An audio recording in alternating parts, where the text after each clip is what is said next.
Donc, j'aimerais présenter nos ordinateurs, nos conférenciers, Dr. Sandra Demansky, qui est une néphrologue de l'Université de Calgary. Elle a un intérêt spécial sur la relation complexe entre les maladies complexes et le sexe et la santé sexuelle, les hormones reproductives et la fertilité. Et donc, à l'extérieur du travail, le docteur Demansky passe du temps avec sa famille et elle est à l'extérieur. Surtout si ça veut dire être sur un bateau de pêche. Il y a une occasion dans cette séance de participer à la recherche qui est vraiment emballant. Et donc, les sondages sont optionnels pour vous. Vous pouvez rester anonyme simplement de ne pas les compléter. Et si vous avez quelques questions, on peut envoyer un message à Dr. Demansky à sandra.demansky à son site Web. Et je vais mettre cette adresse courriel sur le chat. Merci beaucoup pour la belle introduction. Donc, je vais partager mon écran et voir si on peut démarrer cette présentation. Bravo. Donc, comme Jill l'a mentionné, je suis Sandy Demansky, je suis médecin et scientifique de Calgary et c'est un secteur d'intérêt très spécial pour moi. Donc, en plus de faire des recherches sur ce secteur, je gère également une clinique pour les gens qui sont affligés d'insuffisance rénale. Je suis très heureuse d'être ici, de participer à tout le monde qui est ici présent, de leur présence aujourd'hui. Donc, pour les prochaines 45 minutes, on va parler de santé sexuelle et de l'insuffisance rénale. Donc, pour la première partie, je vais vous faire une présentation et la deuxième partie, on va faire une séance de questions-réponses et de discussion parce que je pense que la santé sexuelle, c'est vraiment important dans la discussion. Donc, c'est important pour tout le monde dans cette culture Zoom. C'est un endroit très sécuritaire. Donc, assurez-vous que vous pouvez poser toutes questions que vous puissiez avoir. Je vous assure que je les ai toutes entendues. Si vous voulez le faire de façon anonyme, sentez-vous bien à l'aise. Donc, je vous arrive de Calgary aujourd'hui. Et avant de commencer, j'aimerais reconnaître les territoires traditionnels des Blackfoot et des gens des 7 traités, y compris les gens de l'Alberta. Donc, parlons de sexe. Sur Zoom, je ne peux pas voir beaucoup de visages, mais je vais vous dire que ça, c'est typiquement l'expression que je reçois. Et ça va, ça convient. La sexualité, c'est un sujet très intime et c'est difficile pour les gens d'en discuter. Donc, je veux que tout le monde se donne une tape sur le dos pour être présent à la séance aujourd'hui. Parfois, il faut être très brave pour être là. Et ce que je veux que vous sachiez, c'est que la santé sexuelle, c'est une partie très essentielle de notre santé. Et la même chose, on devrait être capable d'en parler comme nos reins, notre cœur. C'est aussi important ça et probablement qu'il faudrait en parler davantage. Une partie de la raison pour laquelle on n'en parle peut-être pas à titre de patient ou de partenaire. Oups. L'interprète s'excuse, mais il vient d'avoir un problème. Oh là là. Je ne sais même pas comment ça s'est passé. Alors, elle était en sourdine. Vous voulez que je... Juste les 2 dernières secondes. Très bien. OK. Il y a toujours quelque chose qui se passe. Alors, ce que je disais, c'est que peut-être qu'une partie de la raison pour laquelle on ne parle pas de notre santé sexuelle à titre de patient ou comme prodigueur de soins, c'est qu'on ne comprend pas beaucoup de choses à ce sujet. Donc, la santé sexuelle, c'est un des secteurs les moins étudiés. Mais je veux vraiment changer ça. Donc, à titre de scientifique, j'essaie d'apprendre davantage au sujet de la santé sexuelle et l'insuffisance rénale. Donc, je vais commencer en vous posant quelques questions. Alors, c'est là où les sondages arrivent. Je veux être clair que ces questions-là que je vais vous poser font partie d'une étude et vous pouvez opter de répondre ou de ne pas répondre. Ça n'a pas d'importance. C'est important de savoir que ces questions sont complètement anonymes. Donc, moi-même, la Fondation du Rein et les autres sur cet appel, on n'a aucune façon de savoir qui est-ce que vous avez sélectionné dans les cases. Mais donc, on va recueillir les réactions et on va les analyser pour nous aider dans nos recherches au Canada. Donc, on espère qu'avec ces questions, on peut avoir une idée de ce qui est important aux patients avec insuffisance rénale. Donc, la première question que je vais vous poser, la voilà. Donc, c'est là, en français, traduit. Donc, quel est votre sexe et quelle est votre identité? Votre sexe, c'est votre identité, ça avec quoi vous êtes né de façon génétique. Et celle de votre genre, c'est celle, donc, comment vous vivez? Un homme, une femme ou un transgenre, non-binaire, plein d'autres trucs. Donc, je vais vous donner quelques instants pour répondre.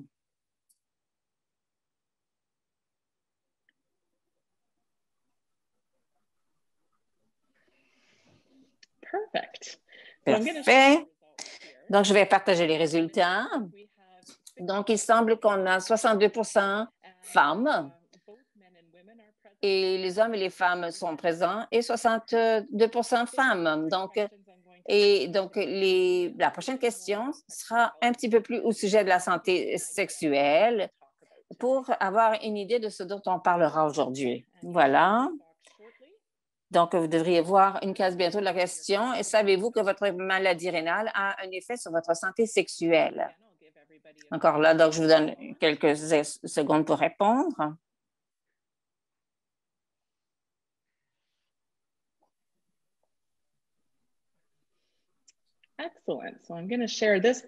Donc, je vais partager ce sondage. Hey, c'est intéressant. Beaucoup de gens savent que la maladie rénale peut avoir un impact sur la santé sexuelle, donc 63 mais 37 ne sont pas du tout au courant, donc c'est intéressant. OK. Et puis, la prochaine sera sur une discussion. Donc, avez-vous discuté de votre santé sexuelle avec votre équipe de soins rénaux?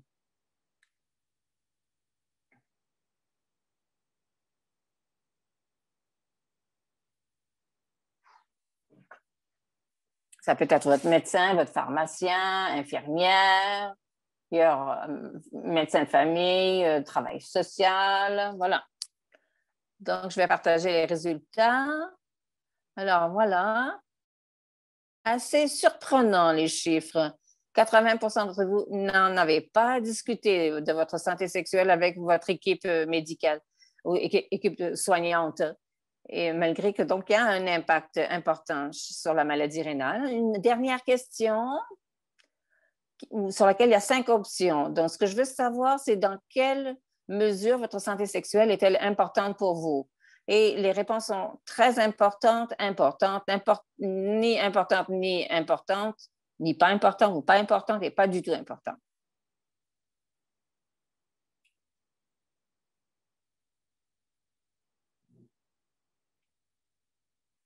Je vous donne encore quelques instants pour vos réponses.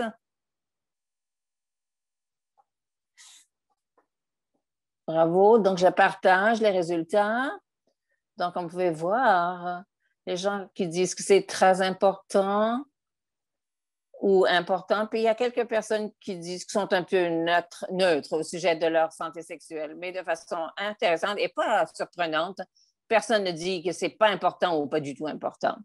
Donc, merci bien de votre participation et j'espère que dans les prochaines diapos, on pourra répondre à certaines des questions. Donc, pour s'assurer qu'on est sur la même page, je vais parler de certains des mots que l'on se lance. Un des premiers, c'est ce qu'on appelle la sexualité. D'après l'Organisme de la santé mondiale, la sexualité, c'est un grand terme parapluie qui comprend plein de choses. Votre sexe, votre identité génétique, votre genre, le rôle que vous jouez dans la société traditionnellement féminin ou masculin, votre orientation sexuelle, à qui vous êtes attiré, le plaisir et votre intimité et la reproduction. Donc, c'est vraiment un grand truc. Et lorsqu'on parle de santé sexuelle, c'est le physique, le mental, l'émotionnel et le bien-être spirituel également, tel que ça se relie à la sexualité. Alors, la fonction sexuelle, je pense que c'est quelque chose qui est soulevé souvent on parle de comment est votre fonction sexuelle et qu'est-ce que c'est votre dysfonction ou qu'est-ce que la dysfonction sexuelle. Et c'est important de savoir en quoi ça consiste. Donc, la fonction sexuelle, c'est une partie importante de notre santé sexuelle et ça réfère à la façon dont votre corps réagit à chaque phase du cycle sexuel. Et lorsqu'on a des activités sexuelles et un sexe sain, ça peut être avec un partenaire ou avec soi-même. Donc, il y a 5 étapes dans le cycle. La première, c'est la phase de désir et souvent, donc, on y réfère comme étant votre libido, donc votre désir d'avoir de l'activité. Puis après ça, on a la phase excitation, qui est un sens de plaisir, mais qui est également accompagné de réactions physiologiques. Chez les mâles, c'est l'érection du pénis et chez les femmes, c'est la lubrication vaginale et les mamelons. Et après ça, il y a la phase plateau qui est la période de plaisir qui arrive avec l'orgasme. Bon, la dernière, donc l'orgasme qui est à la fine pointe du plaisir. Et donc, chez l'homme, il y a éjaculation et chez la femme, c'est les contractions vaginales. La dernière phase, c'est la résolution. Donc, c'est un sens de bien-être que l'on ressent suivant un orgasme avec moins d'excitation et la détente des muscles.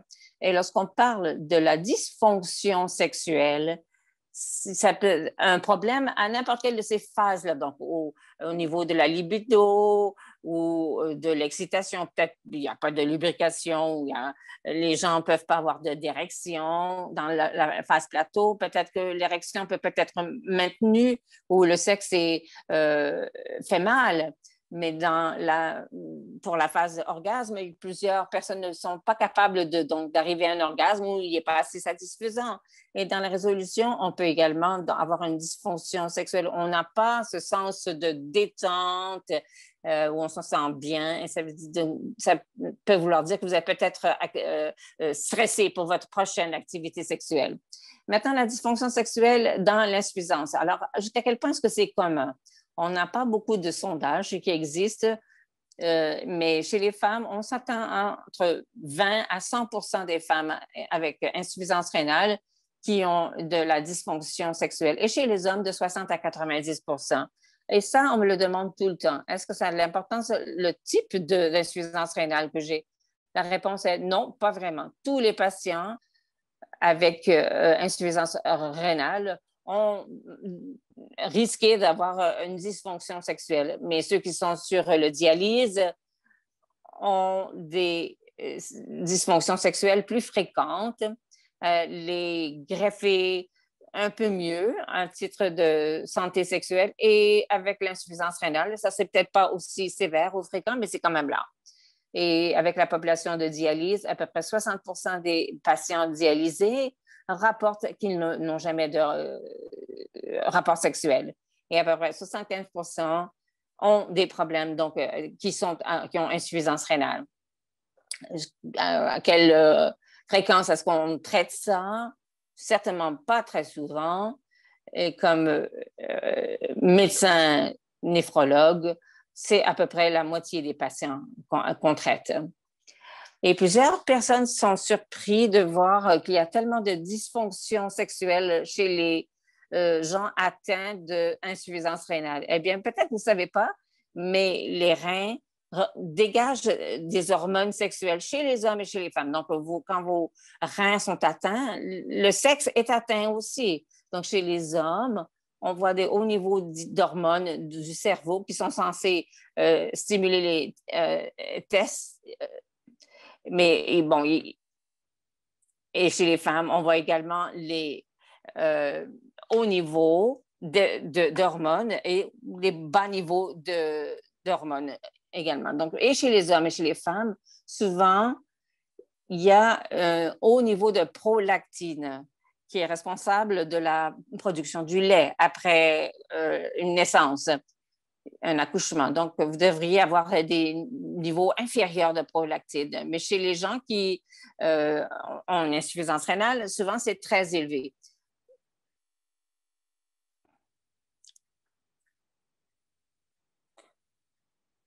Mais il y a beaucoup d'autres raisons pour la dysfonction sexuelle chez les gens atteints d'insuffisance rénale. Donc, Dr. Elliott et Dr. Harrison parlent de toutes les raisons pour lesquelles on peut avoir des dysfonctions sexuelles. Du côté droit, dans la bulle bleue, ça représente les hommes, comme par exemple les hormones, et du côté rose, ça reprend les facteurs féminins.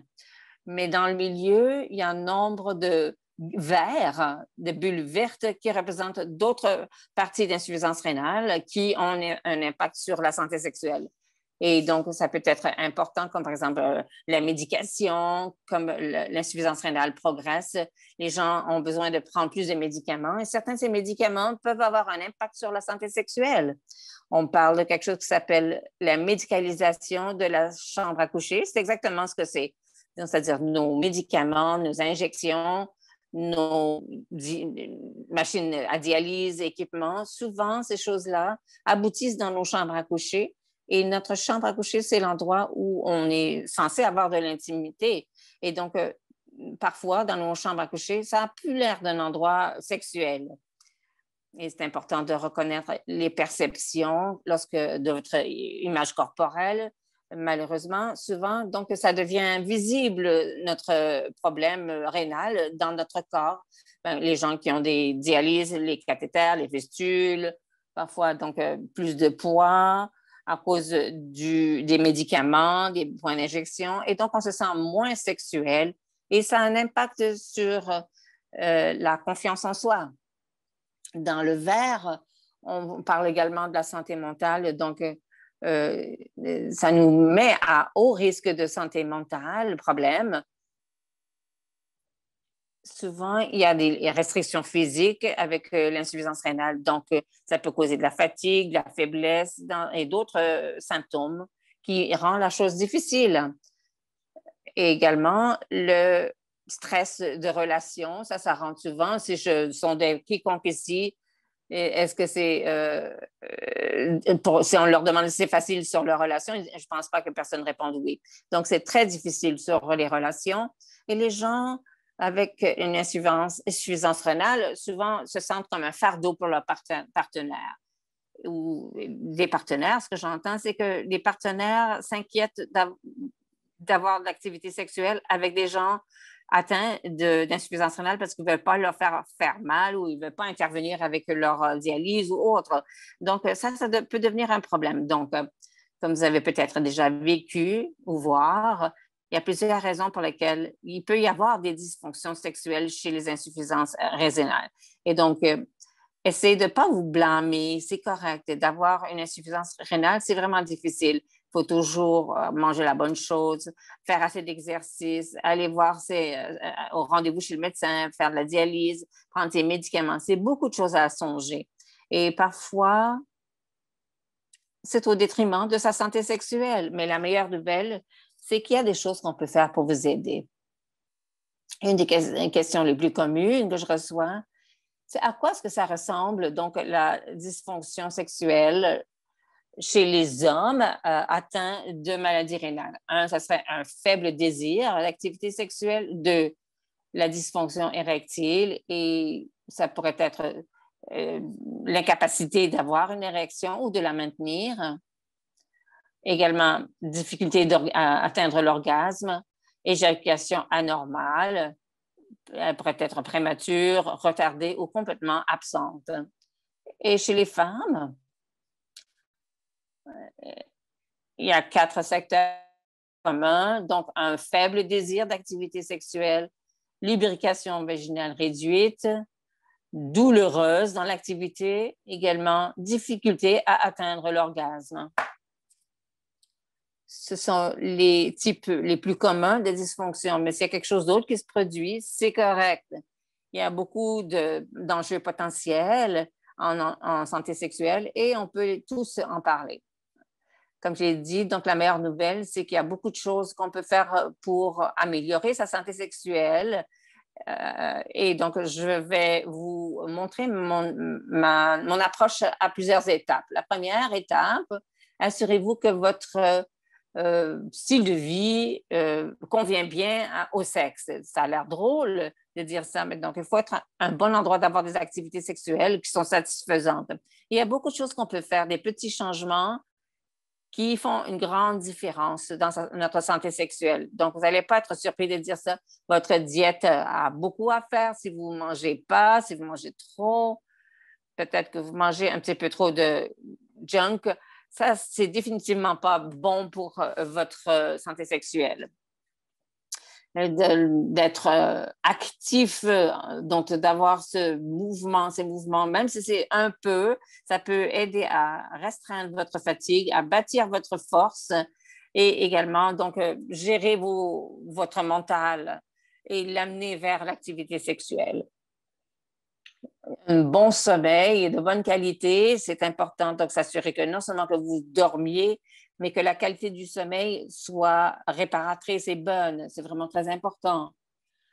Tabagisme, terrible pour la santé sexuelle, que ce soit le tabac ou la marijuana, d'être un fumeur. Non seulement est-ce que ça nuit à votre santé physique et également votre santé vasculaire, qui également donc intervient avec votre flux sanguin, mais le tabagisme, avec une semaine donc d'arrêt de tabagisme, vous allez déjà avoir une amélioration. Et pour plusieurs personnes, il y a l'utilisation de l'alcool, surtout donc en ce qui a trait à l'activité physique, parce qu'ils pensent que ça va les aider à se détendre, puis à être moins gênés, mais en fait, ça vous nuit.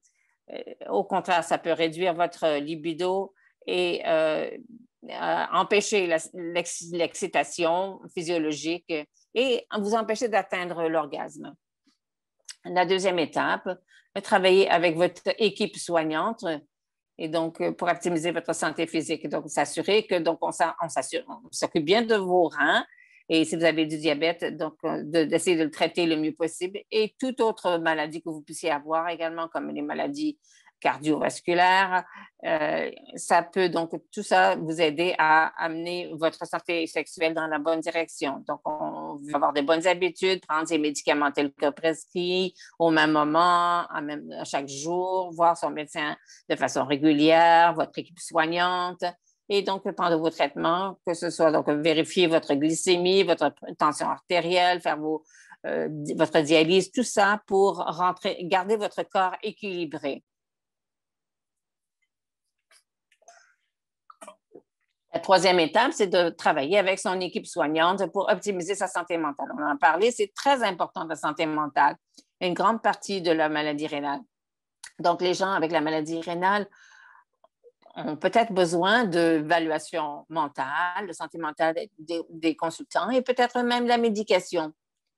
Étape 4, probablement la plus importante des étapes, et je ne peux pas insister suffisamment là-dessus, d'être ouvert avec son ou ses partenaires, c'est une des choses les plus importantes que vous pouvez faire pour avoir une expérience sexuelle positive. Et voici ce qu'on peut recommander parce que c'est pas facile à faire. Donc, de mettre de côté un moment pour parler de sexe. Donc, la même chose que vous diriez, donc vous avez besoin de discuter votre testament ou de vos impôts pendant la saison d'impôts. La santé sexuelle, c'est tout aussi important et on a besoin d'avoir une période de temps dévouée à ça. Et donc, c'est difficile à faire lorsqu'on parle de ses désirs, ses besoins, mais de créer cet espace-là pour discuter de façon sécuritaire, ça va réduire la confusion. On recommande également de parler de plusieurs aspects de sa santé sexuelle que peut-être vous n'êtes pas habitué de discuter. Des choses comme, par exemple, qu'est-ce que tu veux ou qu'est-ce que ton partenaire veut, qu'est-ce qu'on peut faire et qu'est-ce que tu ne peux plus faire. Quels sont tes objectifs? C'est important de les connaître. Tu sais, partenaire, moi, je veux baiser d'ici la fin du mois. Donc, c'est un objectif qui vous dicte la marche à suivre. Et également, donc, de quoi est-ce que vous avez peur? Est-ce que vous avez peur de ne plus être attrayante sexuellement? Est-ce que vous avez peur de déloger votre cathéter de dialyse? Ou tout ça, ça peut être impliqué. Donc, et votre partenaire doit être au courant. C'est important. Aussi, on veut commencer doucement. On ne veut pas aller tout de suite vers la fin, l'objectif final. surtout si vous avez peur des enjeux de performance, parce que ça peut enlever la confiance et enlever la pression. Donc, ça peut être, bon, sortons au marché, puis on se tient la main. Après ça, on va rentrer dans la chambre à coucher et si on n'a pas de sexe, eh bien, on peut juste se coller. Et donc, ça va enlever la tension sexuelle. La communication, c'est très difficile. Et il y a des partenariats qui ne sont pas capables de faire ça de façon naturelle. Si vous essayez puis ça ne fonctionne pas vraiment, c'est important de savoir qu'il y a des professionnels qui sont là, qui peuvent vous aider, que ce soit des travailleurs sociaux, des thérapeutes du sexe. Mais donc, essayez d'avoir quelqu'un qui vous aide dans ces conversations-là. Étape 5, c'est de parler à son pharmacien au sujet de ses médicaments et quel impact ça peut avoir sur sa santé sexuelle. Peut-être que vous ne savez pas, mais ce n'est pas une question bizarre pour votre pharmacien. C'est une composante essentielle de ce qu'ils font tous les jours et ils sont formés à ce sujet-là. Donc, expliquez à votre pharmacien ce qui ne fonctionne pas dans votre vie sexuelle et puis allez voir quel médicament pourrait être contributeur à une dysfonction sexuelle. Et puis, s'il y a quelque chose, bien, parlez-en à votre médecin. Peut-être qu'il y a d'autres médicaments que vous pouvez utiliser qui auront moins d'impact. Étape 6, parlez à votre équipe de soignants au sujet de votre programme de traitement. Parfois, un dialyse accru peut aider votre santé sexuelle. Parfois, la greffe peut aider de s'occuper de la santé de ses os, par exemple avec le phosphate, le calcium et le PTH dont on parlait. Si c'est bien géré, votre santé sexuelle va s'en ressentir. Parler de votre anémie et de voir si vous avez besoin de fer. Ce sont toutes des choses qui peuvent avoir un impact sur votre santé sexuelle. Finalement, parfois, on a besoin de plus. L'étape 7, c'est de parler à son équipe de soignants au sujet d'une évaluation. Peut-être qu'on a besoin de tester ses hormones, voir si on a des fibroïdes.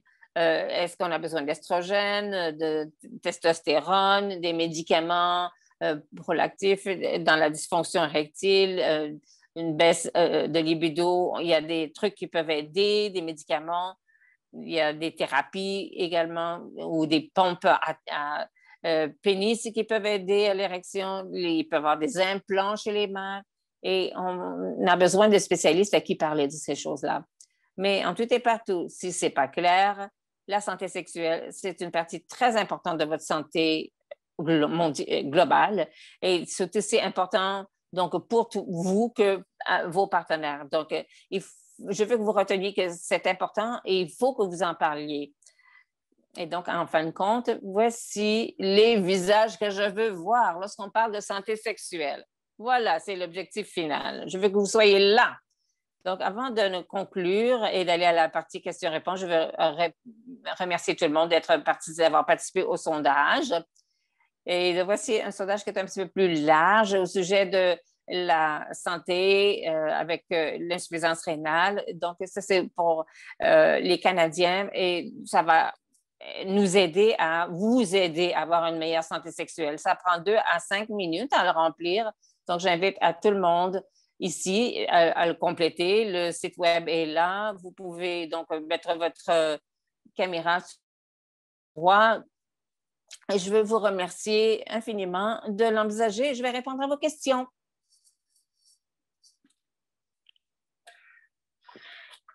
Merci beaucoup, c'était excellent. On a des questions. Je sais que vous avez des questions que vous entendez de façon fréquente, bien sûr, mais commençons avec des questions du chat. Vous avez parlé de ED, donc est-ce que c'est généralement résultant de la médication ou bien de l'insuffisance rénale? Bonne question, merci de soulever ça. Donc, ED, c'est ce qu'on appelle multifactoriel. Je dirais que l'insuffisance rénale et les résultats de faible testostérone, ce sont les plus grands facteurs des problèmes d'érection. Et si donc il y a beaucoup de facteurs psychologiques ou de santé, donc dans la dysfonction érectile, donc de le traiter avec l'insuffisance rénale, souvent, on doit attaquer les 3 composantes. Une autre question, pouvez nous dire votre point de vue sur la façon de l'attaquer? Comment on traite de son image corporelle avec les patients? Ah, c'est une question tellement importante parce qu'il y a tellement de personnes qui viennent à la clinique et ils ne se sentent pas du tout sexuels, ils ne se sentent plus sexuels, soit avec leur partenaire présent ou futur. Et je n'ai pas de réponse facile. Comme je sais que tout le monde peut imaginer, il n'y a pas vraiment de réponse facile. Mais certaines des histoires de succès que l'on a avec des patients que j'ai eus, c'est question de détenir les caractéristiques qui vous déplaisent dans votre corps. Donc, et de vous convaincre après que vous êtes quand même une personne sexy. Donc, par exemple, il y a eu une patiente que j'avais, donc elle était une patiente dialysée péritonéale et donc à chaque fois qu'elle avait ce cathéter, elle ne pouvait pas avoir des relations sexuelles avec son partenaire, elle était capable de se reposer et c'était très endommageant pour leur relation. Et elle ne pouvait pas se voir comme étant une personne sexuelle après. Et on a eu plusieurs discussions à ce sujet. Elle voyait quelqu'un en thérapie de sexe et ce qui a fonctionné, elle aimait bien porter de lingerie en chambre à coucher, puis c'était vraiment pas compatible. Et donc, elle avait un truc vraiment, quelque chose en dentelle. Et puis, il y avait ses routines sexuelles. Puis, elle a commencé à avoir des activités sexuelles avec elle-même pour gagner en confiance. Et finalement, donc, elle a intégré ça dans sa relation avec son mari. Donc, c'était très important. Ça a pris beaucoup de temps avant qu'elle dépasse ce monticule. Et ça arrive souvent chez plein de gens, que ce soit les cathéters ou le poids ou les effets secondaires de prénosone qui font des choses bizarres à leur corps. Mais en fin de compte, le dénominateur commun, c'est donc d'essayer de se les approprier puis de trouver une façon de les intégrer dans votre routine sexuelle. Une autre question, vous mentionnez plusieurs facteurs et vous parliez de l'impact sur les relations. Comment est-ce qu'on peut parler, expliquer tout à son partenaire? Bonne question. Merci de la poser. Les partenaires, surtout intimes, vous n'avez pas l'habitude de parler de votre santé sexuelle. Ça se produit comme ça. Et lorsqu'on a une maladie chronique, ça bouge. Et on voit que la personne qui a une maladie rénale chronique, souvent est très centrée sur le processus de la maladie et n'a pas vraiment d'énergie pour l'activité sexuelle. Et le partenaire également transitionnel a un rôle de prodigueur de soins. Donc, ils prennent des notes, ils s'assurent que leur partenaire prend leurs médicaments, ils aident avec la dialyse, les rendez-vous et la santé sexuelle, ça prend le bord. Et donc, il faut prendre le temps de le réinitier. Souvent, les gens veulent, mais ils ne savent pas comment. Et donc, on fait beaucoup de consultations là-dessus parce que c'est important de prendre le temps d'en discuter et d'avoir ce genre de communication qui disent, bon, voici ma maladie rénale, voici quel impact ça a sur mon désir sexuel et sur ma performance et mon estime de soi et ma confiance corporelle. D'expliquer ça, c'est probablement difficile de le faire à votre partenaire, mais c'est également donc leur donner le temps d'expliquer leur côté de la chose, leur peur, leur crainte, que peut-être ils ont l'impression que vous êtes plus, ils se sentent plus comme un infirmier, une infirmière plutôt que votre partenaire sexuel, ou ils ont peut-être un malaise avec tout l'équipement qui est là autour du lit, et d'être en mesure donc d'en parler, ça donne la possibilité de trouver des solutions, de prendre des petits pas pour dire petit à petit, on va revenir à qui on était ou ce qu'on voudrait être dans notre santé sexuelle. Merci. Il y en a quelques autres, si vous n'avez pas d'objection. Est-ce que vous avez l'impression, d'après les sondages, avec les équipes soignantes, est-ce qu'on soulevait aux patients?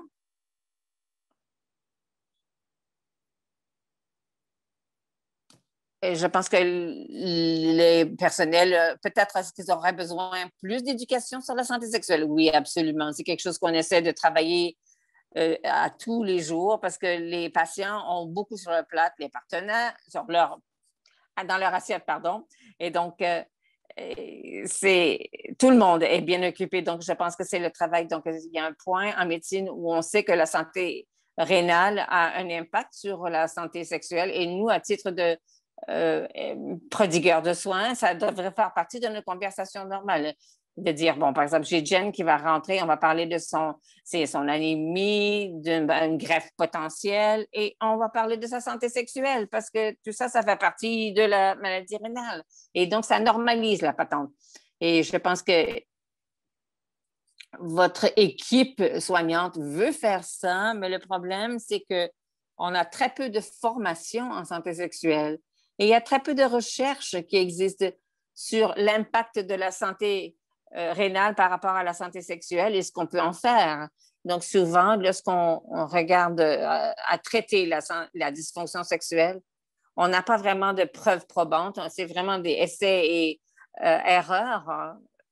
Et donc, on espère que si on peut avoir davantage d'informations à fournir aux prodigueurs de soins, à la collectivité scientifique et tous ensemble, on pourra faire passer la santé sexuelle plus à l'avant-plan, puis rendre ça une composante de la santé ou de la discussion régulière. Il nous reste 5 minutes. Il y a d'autres questions du chat et peut-être que vous pourriez nous donner certaines de vos questions. On a d'autres questions qui viennent de sortir là. Donc, il y a 2 questions. Est-ce qu'il y a des effets de finasteride? Et également, est-ce qu'il y a des experts pour les hommes? Excellente question. Finasteride et tous les médicaments, en fait, c'est très difficile à répondre dans la maladie rénale parce qu'il n'y a pas vraiment de réponse générale. Il y a quelques médicaments des antidépresseurs qui ont un impact sur la dysfonction érectile. Mais lorsque ça arrive à des médicaments précis comme le finasteride, c'est difficile à répondre et ça pourrait être très bien d'en parler à votre pharmacien ou vos médecins parce que probablement qu'il y a d'autres trucs en option que vous pourriez essayer et vous aurez votre fonction sexuelle. Mais ça n'est pas commun que ça ait ça sur tout le monde. Et donc, excellente question, mais désolée, mais je n'ai pas vraiment de bonne réponse. Pour les experts chez les hommes, il n'y a pas beaucoup de professionnels de santé sexuelle qui se penchent sur la santé sexuelle seulement, mais il y en a plusieurs qui pratiquent ça qui ont ça dans leur pratique. Et lorsque ça vient à la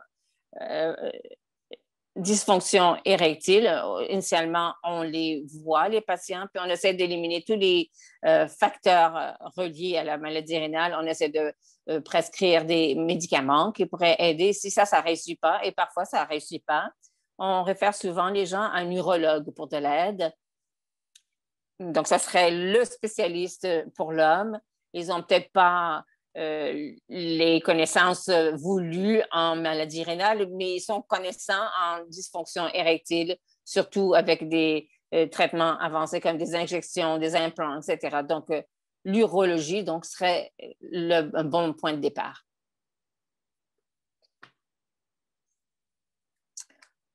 Donc, je vais vous poser une autre question.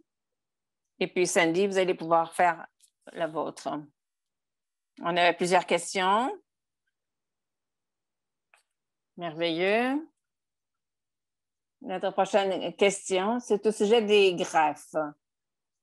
À titre de récipiendaire de 4 greffes, après que la 3e est ratée, j'avais besoin de soutien émotif, mais j'avais l'impression que j'ai été poussée ailleurs, dans un autre département. Ouais, désolée d'entendre ça tout d'abord. Il n'y a rien de plus frustrant à titre de patient de ne pas se sentir écouté et de ne pas se sentir soutenu par les gens qui devraient vous donner ce soutien. Donc, je suis vraiment désolée que ça se soit produit. D'être poussé à un autre département, c'est très commun pour les enjeux de santé complexes comme la santé sexuelle et la santé mentale. Encore plus, pas seulement parce que vos prodigueurs de soins, ça ne leur importe pas, mais c'est parce qu'ils ne sont pas formés dans la gestion de ça. Et donc, j'entends ça souvent en santé sexuelle et mentale parce que plusieurs de mes collègues disent, ben, je ne sais pas quoi leur dire, donc je veux qu'ils aient des experts qui leur répondent. Donc, c'est dommage que ça se produise. Et donc, on essaie de former dans toutes sortes d'enjeux complexes en médecine et des équipes multidisciplinaires. Probablement que vous voyez plus de ça en allant de l'avant. Et dans l'avenir, j'espère qu'on pourra donc consolider votre expérience de soins. Comme ça, vous ne vous sentirez pas poussé d'un bord et de l'autre. Je suis consciente du temps, mais il y a une couple de questions que je reçois tout le temps en ce qui a trait à la santé sexuelle. Et la plus fréquente chez les femmes, c'est je sais que je veux avoir des activités sexuelles. Avant ma maladie rénale, je voulais, mais pour une raison, je ne sens plus du tout ce désir. Et je vais partager une histoire d'une patiente que j'ai qui a 35 ans sur la dialyse, qui est rentrée à la clinique, puis elle dit, vous savez, mon partenaire veut vraiment avoir de l'activité sexuelle et moi, ça ne me tente pas. Et à chaque fois que je me force, j'en veux à mon partenaire. Et, et c'était quelque chose de très important à discuter. Donc, on a traversé toutes les étapes, le style de vie, on a optimisé sa santé mentale, physique, on a testé ses hormones. Elle avait beaucoup de prolactine et on l'a mis sur des médicaments pour réduire ses niveaux de prolactine et toujours, ça ne fonctionnait pas. Donc, on a eu un pharmacien formidable à l'époque qui a dit, vous savez, c'est peut-être un médicament. Donc, on a analysé le médicament. Il a dit, vous savez, peut-être qu'on pourrait essayer. Et le médicament s'était relié à la santé mentale, mais il n'y avait pas d'autres options viables pour le remplacer. Donc, on a abouti à traiter ces patientes avec du Viagra, qui est c'est pour une femme. Et elle a eu vraiment beaucoup de succès à regagner cette libido. Et le point de l'histoire, c'est que une libido inférieure ou faible, c'est vraiment très commun chez les femmes et ça va peut-être prendre plusieurs étapes et plusieurs raisons, mais il y a de l'espoir que ça puisse revenir. Donc, ça, c'est très important. Et la deuxième question importante que je reçois beaucoup, ça vient des femmes plus âgées. Elles viennent à la clinique aussi, je me sens vraiment nouille parce que ça fait 45 ans que j'ai des relations sexuelles. Est-ce que je suis trop vieille? Est-ce que je pourrais juste comme oublier ça? Et je veux être très claire, juste parce que les gens avancent en âge, de ne pas avoir satisfaction sexuelle, ça ne fait pas partie du vieillissement. Indépendamment de votre vieillissement, vous devriez être satisfait de votre vie sexuelle. Donc, vous n'êtes jamais trop vieille pour demander de l'aide. C'est important pour tous, indépendamment de votre âge. Et, rejoignez votre équipe de soignants. Merci beaucoup, Dr. Domansky. Je pense que vous avez très bien clos la chose. Merci tout le monde d'avoir participé à cette présentation et d'avoir partagé vos questions. Si on n'a pas pu répondre à une de vos questions, vous pouvez donc envoyer un courriel au programme ou au courriel que l'on vous donne. Donc, revenez à la séance générale que vous avez reçue pour participer à nos autres séances. Et puis, tout le monde. Et merci, Dr. Domansky. Merci beaucoup, tout le monde. Bye.